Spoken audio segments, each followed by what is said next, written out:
W dzisiejszym odcinku bierzemy na warsztat mistrzowski kształt Stiletto Nails lub po polsku sztylet. To zdecydowanie nie jest użytkowy kształt, ale kto wie, może kiedyś znajdzie Was wena na to, aby wykonać pokazowe paznokcie lub wziąć udział w mistrzostwach. Nazywam się Magda, a to jest kanał dedykowany stylizacji paznokci. Dzisiaj z nami Anna Faber, Witam. Indigo Gliwice. Zabieramy się za... Sztylet. Tak jest, zaczynamy!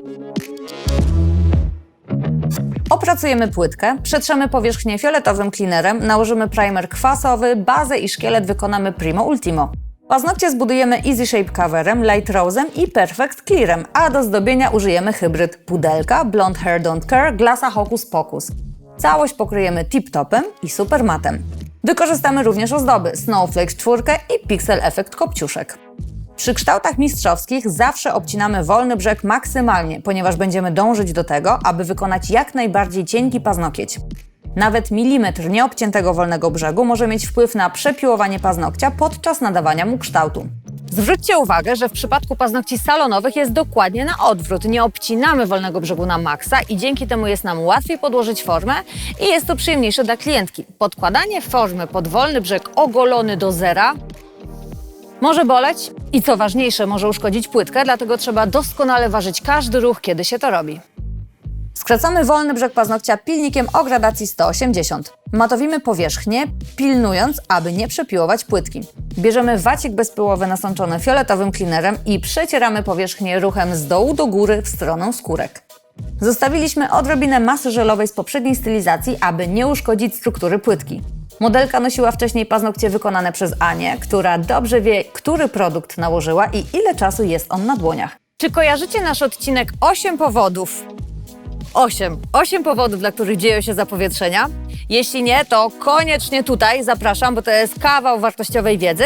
A jeśli tak, to przypomnę Wam jeden z podpunktów, gdzie mówiliśmy, żeby nie tworzyć nowej stylizacji na resztkach starej. I to się zgadza, aczkolwiek jest pewien wyjątek od reguły, który Ania właśnie teraz zastosuje. Jako że sama wykonywała poprzednią stylizację, dobrze pamięta, który produkt położyła i ile czasu on spędził na paznokciach, a było to mniej więcej tydzień lub 2. I w związku z tym, że ta płytka często jest przez Anię eksploatowana pod mistrzostwa, to Ania woli zostawić resztkę tej proteiny i zbudować na niej dzisiejszy sztylet, niż pozbywać się całego materiału do końca. Gdyby jednak było tak, że klientka, modelka przychodzi do Ani z produktem, o którym Ania nie wie, co to jest i ile czasu spędziło, no to tutaj nie byłoby już tego wyjątku, tylko działalibyśmy tak samo, jak mówiliśmy w naszym filmiku o 8 grzechach głównych, tak, bo my mamy 8, a nie 7 grzechów głównych. Dlaczego dzieją się zapowietrzenia? Bierzemy primer kwasowy, odsączamy i nakładamy go punktowo. Po odparowaniu mamy 2 minuty na to, aby wetrzeć bazę. W innym wypadku primer kwasowy przestanie działać. Nakładamy bazę oszczędnie. Jeśli nabraliśmy za dużo produktu, wycieramy pędzelek o wacik. Wkładamy paznokieć do lampy na 60 sekund, utwardzamy.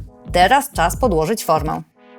Delikatnie rolujemy ją w palcach, podkładamy pod wolny brzeg, równo sklejamy koniec formy, prowadząc ruch z dołu do góry. Forma do sztyletu jest zamknięta całkowicie, tak samo jak przy migdale. Opuszki modelki delikatnie wypychają formę w okolicy wolnego brzegu, dlatego robimy nacięcia pod kątem 45 stopni od krawędzi bocznych, aby idealnie dopasowała się do wolnego brzegu. Mocno dociskamy formę od spodu.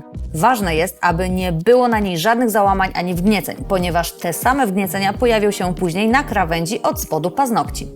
Patrząc na palec z profilu, koniec formy nie może być ani wyżej, ani niżej od krawędzi bocznych, tylko na tej samej wysokości. Pora wykonać szkielet.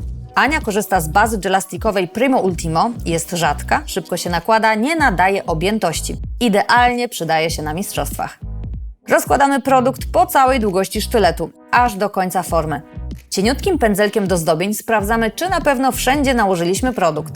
Bierzemy większą ilość żelu i nakładamy na łączenie pomiędzy płytką a formą, wzmacniając ten obszar. Utwardzamy przez 60 sekund. Przecieramy powierzchnię wolnego brzegu wacikiem nasączonym fioletowym cleanerem. Dlaczego? Ponieważ będziemy budować ścianę i nie chcemy, aby rozjeżdżała się na lepkiej warstwie. Pędzelkiem żelowym 4 nakładamy cienką warstwę Easy Shape Covera. Zaczynamy od skórek i przeciągamy pędzelkiem w stronę wolnego brzegu. Nabieramy kulkę produktu, nakładamy na łączenie płytki z formą i modelujemy ją w linię uśmiechu. Pędzelek prowadzimy od prawej do lewej, pracując czubkiem. Utwardzamy przez 60 sekund.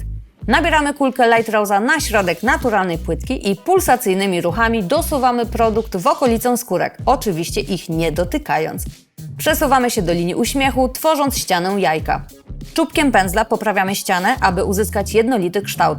Czubeczkiem pędzla ruchem niteczkowym wykładzamy powierzchnię żelu. Im bardziej przyłożymy się teraz, tym mniej pracy będzie nas czekać podczas piłowania. Utwardzamy przez 60 sekund. Zabieramy się za wolny brzeg. Wacikiem nasączonym w fioletowym cleanerze przecieramy dyspersję i pilnikiem 180 piłujemy linię covera pod kątem 90 stopni, nadając kształt uśmiechu. Następnie piłujemy powierzchnię jajka, mocno przykładając pilnik. Nie piłujemy przy skórkach. Ten fragment zostawiamy sobie na sam koniec pracy. Bierzemy cieniutki pilnik slim i dopracowujemy kształt uśmiechu. Ponownie trzymamy pilnik pod kątem 90 stopni, wygładzając już wcześniej opracowaną ścianę. Pilnik jest cienki i bardziej twardy, dzięki czemu uzyskamy jeszcze bardziej wyrazistą linię uśmiechu.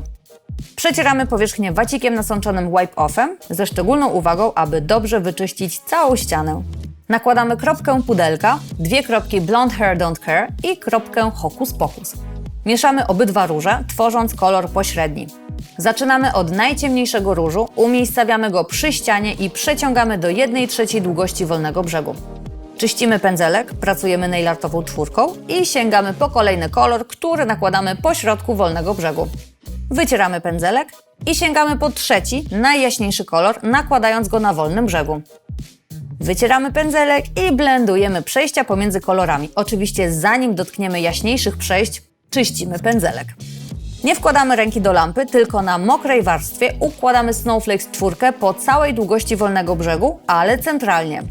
Brzegi krawędzi wypełniamy pixel efektem kopciuszek. Nie żałujemy sobie, nakładamy sporo drobinek. Wkładamy rękę do lampy na 30 sekund. Dla ocieplenia koloru przy linii uśmiechu dodajemy pomarańczowy glass. Paluszkiem wklepujemy produkt, aby połączył się z poprzednią warstwą. Utwardzamy przez 30 sekund.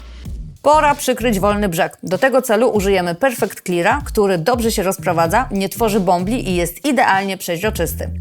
Nabieramy kulkę przy linii uśmiechu, rozkładamy pod linią z lewej i z prawej strony i przeciągamy do końca wolnego brzegu. Dobieramy więcej produktu, dokładamy tam, gdzie brakuje, czyli np. przy krawędzi, aby wyrównać powierzchnię. Nabieramy jeszcze jedną kulkę, nakładamy pomiędzy jajkiem i wolnym brzegiem, aby wzmocnić konstrukcję i zbudować odpowiedni kształt paznokcia. Przed włożeniem ręki do lampy odwracamy dłoń, aby wypoziomować żel. Utwardzamy przez 30 sekund. Przecieramy cały paznokieć wacikiem nasączonym w wipe-offie i ściągamy formę.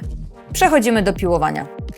Zaczynamy od nadania kształtu widoku z góry. Przykładamy pilnik o gradacji 100 pod kątem 45 stopni i delikatnie pochylonym pilnikiem nadajemy kształt z jednej i z drugiej strony. Uwaga! Podczas piłowania kontrolujemy siłę nacisku serdecznym palcem, dzięki czemu pozbywamy się naprężeń nieprzyjemnych dla modelki i nie ryzykujemy złamaniem paznokcia. Następnie piłujemy powierzchnię gradacją 180, trzymając pilnik pod kątem 45 stopni od wolnego brzegu do apeksu. Po wycieniowaniu bocznych ścian delikatnie łączymy je z apeksem, ale uważamy, aby go nie spłaszczyć. Zabieramy się za krawędzie. Pilnik o gradacji 180 prowadzimy na prosto, od spodu, jednocześnie przytrzymując końcówkę paznokcia palcem serdecznym do powierzchni pilnika. W ten sposób ponownie unikamy naprężeń i ryzyka złamania paznokcia. Czubek jest bardzo cienki, musimy na niego uważać. Przechodzimy do opracowania masy w okolicy skórek, tutaj również gradacją 180. Ścieniamy ją, jeszcze bardziej kształtując apeks. W przypadku tak długich paznokci apeks może być nieco przesunięty, czyli na linii stresu, aby wzmocnić konstrukcję paznokcia. Ostatnim elementem jest opracowanie krzywej C. Jedziemy pilnikiem od prawej do lewej na całej powierzchni paznokcia, łącząc ściany boczne z apeksem w równy półokrąg. Na sam koniec podpiłowujemy krawędzie pilnikiem laserowym, aby je wyostrzyć, cały czas podtrzymując końcówkę sztyletu palcem. Oto nasze krawędzie. Są równe i ostre. Właśnie takie powinny być w sztylecie. Czubek również powinien być bardzo ostry. Tunel sztyletu powinien wynosić 45 stopni. Cały paznokieć przecieramy wipe-offem. Nakładamy tip-topa wyłącznie na jajko paznokcia, najpierw pędzelkiem z butelki, następnie pędzelkiem czwórką dojeżdżamy do skórek i wyrównujemy linię Frencha. Odwracamy rękę, żeby tip-top się wypoziomował i wkładamy do lampy na 30 sekund. Nakładamy supermat na wolny brzeg, cienkim pędzelkiem układamy produkt w linię uśmiechu. Utwardzamy przez 30 sekund. Zwróćcie uwagę, że nie pokryliśmy całego paznokcia najpierw tip-topem, a potem matem, ponieważ zależy nam na tym, aby był jak najbardziej cienki. Nakładamy na szkiełko Blonde Hair Don't Care i pudelka. Ta trzecia kropka to wcześniej używany supermat. Zaczynamy od jaśniejszego koloru. Tym razem nie musimy wycierać pędzelka, ponieważ będziemy nakładać ciemniejszy róż, a następnie je ze sobą blendować. Na mokre, nieutwardzone kolory nakładamy Snowflakes, ponownie pędzelkiem czwórką, a pomiędzy Snowflakesem Pixel Effect Kopciuszka. Utwardzamy przez 30 sekund. Usuwamy dyspersję ze zdobienia przy pomocy wacika i cleanera Wipe Off. I tak prezentuje się nasz efekt końcowy. Szpic jak igła. Co sądzicie o tym kształcie? Niestety, tylko paznokieć wykonany przed chwilą jest ostrym szpicem. Ponieważ Ania wykonała je dzień wcześniej i nasza modelka podczas podróży do Łodzi, jedzenia, spania itd. korzystała z dłoni, co normalne, i czubeczki ostre jak igły nie przetrwały do nagrania. W sumie dobrze się stało, bo pokażemy Wam, jak sobie z tym poradzić, gdyby właśnie to wydarzyło się Wam na mistrzostwach. Mamy dwie opcje. Jeżeli paznokieć ukruszy się na Waszych oczach, widzicie, macie wręcz w rękach ten kawalątek ukruszony i on pasuje jak Tetris do całego sztyletu, to wtedy jak najbardziej można wziąć klej do tipsów, podkleić, skleić, naprawić, gotowe. Natomiast jeżeli jest to kategoria, w której paznokcie wykonało się dzień wcześniej, a podczas 1,5 godziny będzie się je zdobić, i tak samo modelka spała, czy robiła inne czynności, które wpłynęły na to, że co nieco gdzieś się coś ukruszyło, to wtedy patrzymy na naszą stylizację, na te paznokcie, które są ukruszone i to do nich dorównujemy te, które są cieniutkie jak igła. Bez żalu, bez płaczu, nie martwimy się o to.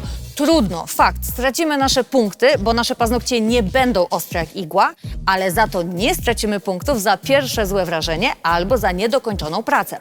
Poza tym w niektórych mistrzostwach jest wyraźnie powiedziane, że musi być igła, w innych mistrzostwach na przykład przyjmuje się również sztylety, które są nieco bardziej zaokrąglone, ale w każdych mistrzostwach zawsze mówi się o tym, że wszystkie 5 paznokci mają być takie same. Dlatego bez żalu, te, które są piękne, nieukruszone, dorównujemy do tych ukruszonych, wygładzamy i idziemy do oceny. Bierzemy pilnik 180.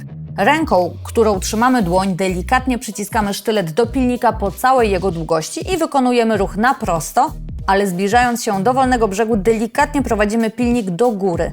W ten sposób tracimy nasze punkty za brak igły na końcu, ale przynajmniej mamy niepołamany sztylet. Czyli sędziowie nie odejmą nam punktów za niedokończoną pracę lub za pierwsze, w tym wypadku złe, wrażenie.